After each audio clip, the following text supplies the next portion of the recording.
যে অনুষ্ঠানটা হয় বাংলাদেশে, এটি পৃথিবীতে এই সৌদি আরবে হজের পরেই এই বিশ্ব ইজতেমার অবস্থান।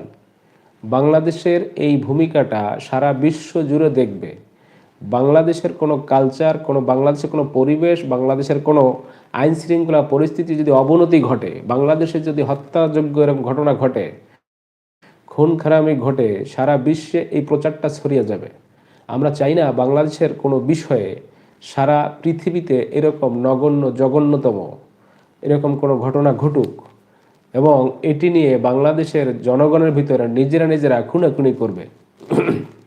তবে এর পিছনে অনেক বড় ষড়যন্ত্র কাজ করছে, এটাকে আমরা একেবারে ফেলে দিতে পারি না।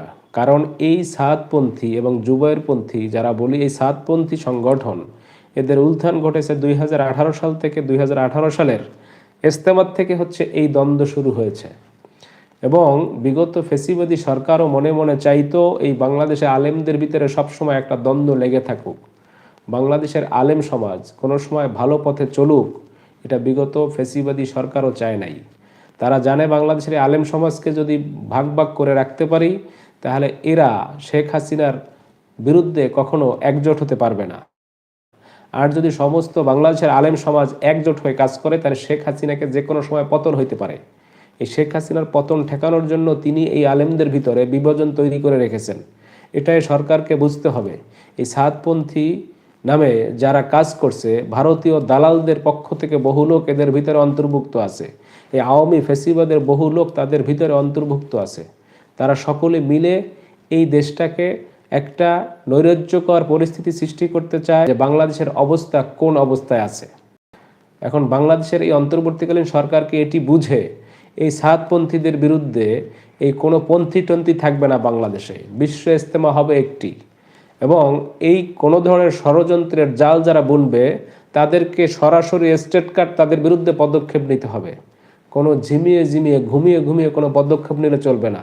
বাংলাদেশে ফেসিবাদে এই যে আওয়ামী লীগ যে সমস্ত দোসররা সারা বাংলাদেশে ঘুরে বেড়াচ্ছে, তাদেরকে গণহারে গ্রেপ্তার করতে হবে, এবং তাদেরকে দ্রুত গতিতে তাদের বিরুদ্ধে এই আদালতে, অর্থাৎ এই আন্তর্জাতিক বিচার আদালত যেটা ট্রাইব্যুনাল গঠন করা হয়েছে, এই ট্রাইব্যুনালে তাদের বিচার করতে হবে। এবং এই বিচারের মাধ্যমে তাদের বিচার যখন হবে, তখন এই বাংলাদেশের মানুষ স্বস্তিতে নিঃশ্বাস ফেলবে।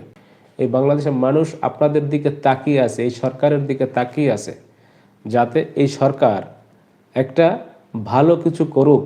অর্থাৎ বাংলাদেশের এই জনগণের, বিপ্লবী চেতনার জনগণের, 2024 সালের বিপ্লবের পরে বাংলাদেশের এই জনগণের কিন্তু চাওয়া পাওয়া খুব বেশি নয় আপনাদের কাছে। তাদের চাওয়া পাওয়া আগে এই স্বৈরশাসকের এই যে সমস্ত দোসররা আছে, যারা এই বাংলাদেশে বিগত দিনে অন্যায় অত্যাচার চালাইছে, তাদের সঠিক বিচার করতে হবে। পাশাপাশি আইন শৃঙ্খলা পরিস্থিতির উন্নয়ন করতে হবে, এবং বাংলাদেশের দ্রব্যমূল্যের বাজার ব্যবস্থা নিয়ন্ত্রণ করতে হবে। পাশাপাশি নির্বাচন ব্যবস্থার জন্য যা যা প্রয়োজন সেটিকে পরিপূর্ণ করে এরপরে একটা বাংলাদেশে জনগণের ম্যান্ডেটে নির্বাচিত একটা সরকারের হাতে আপনাদের দায়িত্বভার তুলে দিতে হবে। এটি যদি সঠিকভাবে আপনারা দায়িত্ব পালন না করে যেতে পারেন, তাহলে আপনারা একটা ব্যর্থ সরকারে পরিণত হবেন। বাংলাদেশের মানুষ আপনাদেরকে ধিক্কার জানাবে। যখন আজকে চেয়ার থেকে যখন কালকে সাধারণ মানুষের কাতারে দাঁড়াবেন, তখন আপনাদের অবস্থা কি হবে সেটা চিন্তা করুন। এই কারণে আপনারা যার যার জায়গা থেকে নিজ দায়িত্বে এই কাজগুলো জোরালোভাবে করুন, যাতে বাংলাদেশের মানুষ আপনাদেরকে স্মরণ করে, আজীবন আপনাদেরকে মূল্যায়ন করে। আর বাংলাদেশে এই যাদেরকে অবমূল্যায়ন করা হচ্ছে, যারা বিগত দিনে সরকারের বিরুদ্ধে যারা শক্ত অবস্থানে ছিলেন, যারা সোচ্চারভাবে কথা বলেছে, বিগত দিনে সরকারের এই স্বৈরশাসকের জুলুম অত্যাচার নির্যাতনের যারা শিকার হয়েছে, তাদেরকে মূল্যায়ন করুন, তাদেরকে যোগ্য পদে বিভিন্ন জায়গায় বসিয়ে দিন। তা না হলে এই বাংলাদেশ থেকে স্বৈরাচার মুক্ত করা সম্ভব নয়। আর পাঁচাটা যে দালালগুলো এই বিগত দিনেও দালালি করেছে সরকারের, আওয়ামী সরকারের, আর এখনও যারা দালালি করে এই তেল মেরে চলে, এই সমস্ত শত্রুদের থেকে এই দেশকে মুক্ত করা দরকার। এরাই হচ্ছে এই দেশটাকে এক এক সময় এক এক দিকে নিয়ে যায়, খারাপ দিকে। এই সমস্ত লোকগুলোকে চিহ্নিত করতে হবে এবং চিহ্নিত করে সেই সমস্ত